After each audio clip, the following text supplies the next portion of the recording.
Cyberpunk. Truly a game of mystery. I don't know how I got here, I don't know where I am. But I have one goal in mind, and that's to kill every single person I can see. The first step to dealing with this plan, though, is heading to Lizzie's bar, so we can further the story. But I see a golden car, and I hate golden cars. I also see a policeman, but I still decide to blow it up. Killing the policeman was pretty easy, but blowing up the car was not, as this thing was indestructible. It survived every single thing I threw at it. Grenade after grenade, machine gun bullet after machine gun bullet ended up calling the cops on me. I only had one way to deal with them. That was to kill them, then steal someone's car to try to get away. I failed at this, as I immediately crashed the car and had to get out as I couldn't move further. I managed to try to escape by avoiding the police. That doesn't seem to go too well though, as I still have a vendetta against the car. One last shot, I think. I must kill it. So I end up killing the police officers instead, who were trying to stop me from fulfilling my lifelong goal. Nothing will stop me though, as no matter how many policemen they throw at me, I will always end up trying to blow up the car. Even though I killed myself in the process, the car still lived. I don't know how it did this. It's fucking magical. But for now, after hitting it a couple times with a baseball bat, I decide to put away my personal vendetta against the car. And I try to continue the story. But instead I end up waiting far, far, far too long for this dialogue to end. And there's nothing I could do about it except skip it. Jumping off top of a post I landed on while I was waiting for the dialogue to finish, I finally made it inside Lizzie's bar, where I immediately found her, but the game pretended I didn't. I have over 300 hours in this game. I'm pretty sure I know who Evelyn is. Luckily though, even never meeting her before, she found me, which is good because she buys me a glass of tequila, which I could really use after that car business. Sadly though, I never get to drink it, as she just leaves it on the table and we walk away. I'm quite nervous that she's gonna kidnap me. I've been kidnapped so many times before that I try to signal to this couple that I'm being kidnapped. They don't seem to notice as they're worried in their own obsessions. I see this cool sign, I sit on a couch, and I relax as I realize I'm not being kidnapped, but instead I'm just being bored. Again, so much dialogue. Is it really needed?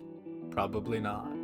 As much as I love the Evelyn story in this game, I find it quite boring in the beginning, as you're mostly just talking to this person you don't know about a job you don't know either. It's quite boring, but at least you get to leave pretty fast if you speed up the clip. Walking through the hallway, I decide to take another cinematic shot, a couple more, and one more for good measure. Just because I like doing this, and I find it enjoyable. It really makes this whole process worth it, being able to find out cool little shots that I can do. Shots of tequila would be better. We finally make it to Judy's, who's basically just an underground gamer. I step into a rusty old chair that for some reason I'm comfortable sitting in, don't know how, and she puts a VR headset on my head. I don't have any option in this, it's just happening. I don't have any choice about it. I'm going into VR, I guess. See ya. Slowly I awake from my everlasting slumber, but I'm not who I am, or I'm not who I was, but I am who I am. Standing outside a shop, my bestie for life hands me a gun and tells me to go rob it. I trust him because he's my bestie, and he'd never do anything to harm me, like I harm all these people in the store. Give me your money now, I would like the money. Where's the money? Lebowski. Thank you, Lebowski. I'm sorry for pissing on your rug. Soon after leaving the store, I get blunt force trauma to my head from a bullet. It really hurt, and I'm not that happy about it. But we have no time to waver, as I must be thrust into the next VR world to find out where something is kept. What is this something? I don't know, but I'm looking for it anyways. With the help of T-Bug, we managed to find the relic. It doesn't take long because this entire process is sped up beyond belief because I don't have the patience to listen to 5 different conversations going on that ultimately don't relate to the story unless you want to really deep dive into it. I went a bit too far, I'll be honest, with Yorinobu. Didn't want to skip that scene. But I immediately found the relic because it was very badly hidden. I don't know how VR goggles can pick up the different temperatures in a room, but we'll just say science fiction and go along with it. Judy decides to give me the VR headset as it's incriminating evidence and it's probably better with me. I have a habit for never angering cops, so I'm really trusted with it. As I leave the store, I feel one last chance, one last ride into the depths of hell To try to blow up this car, and it doesn't work. There's nothing I can do. so I shoot some cops instead, as a normal, sane person does, because I want their car. But what I don't realize is that I can't get into their car. I don't know why, so I take this one instead. It's always faster as a getaway vehicle, having a slower car with less armor. Trying to flee the cops as best I can, I manage to do some neato tricks, but they don't seem to work much as they shoot me a whole bunch. I don't manage to die though, not yet, as I try one last maneuver around, and it actually works. I don't know how I did this, but it was pretty cool. And after buying my freedom with even more death than before, I drive off into the night. Free as a bee. Are bees free? I don't know. There's bees keepers.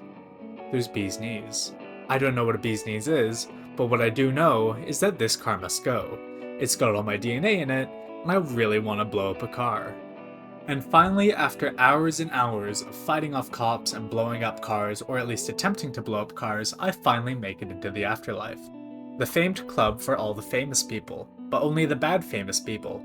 Maybe you're a good famous person, but good famous people can't come here. You gotta be a bad good guy. I really like the look of this guy. He reminds me of Arnold the Terminator, one of the best Terminators, and he's really good at terminating. He's terminated many, many people. And I go outside to meet Jackie because I accidentally left him behind. I was kind of pissed off, so I shot in the sky, and then I shot this girl. Yeah. I find that as I do these videos, I slowly descend into badness, as I don't remember things I used to remember, and I feel like my personality is being taken over by a demon. There's not much I can say other than that, but it's kind of fun being in the afterlife, as I remember what it was like being in the afterlife. Because I'm a ghost. It's a really nice bar. I sit down to have a drink. I see someone named Rogue. I know who that is, but you don't yet, because I'm further ahead in the story than everyone else is. My mind is playing 12D chess, and they're all playing checkers.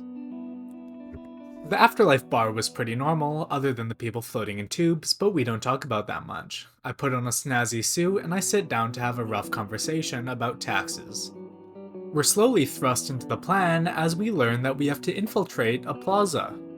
It's kinda like a hotel, but for rich people, with a fancy person name. I'll skip over the details, cause honestly I don't even remember them, and I wasn't even paying attention. I'd make a really bad heist person because I can never remember anything. What am I doing here? Trying to become friends with the man in the car, or should I say AI in the car, I try to practice my best robot voice. Hello, I am here to drive.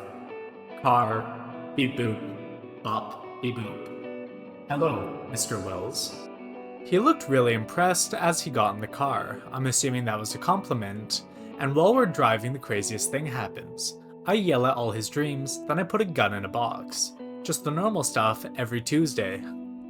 Getting out of the car was a piece of cake. I did not get run over like the last 12 times I got out of cars.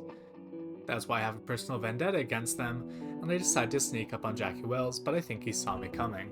I'm not a very good thief, but I am good at taking these weird shots. Look, war is over. Who knew?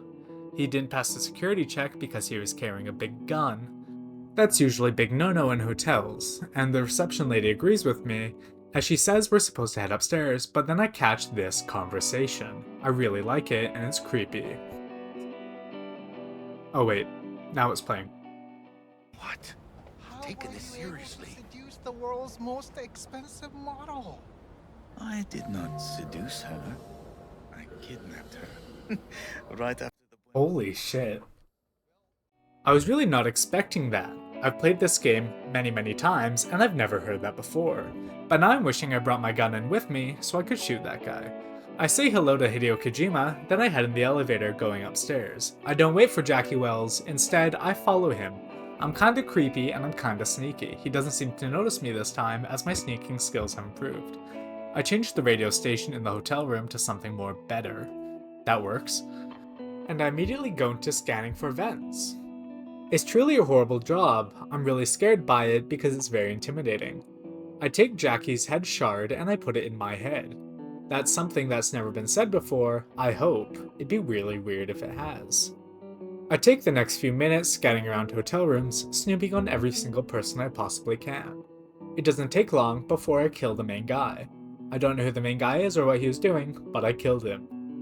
Now that I have free time, I decide to look out the window longingly, at all what it could be.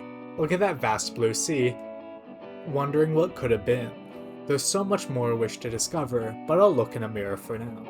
I really enjoy making faces as it helps me pass the time. Who knew a heist could be so boring? I sit down on the couch with nothing better to do, and so does Jackie. And thank you all for watching this video. Goodbye.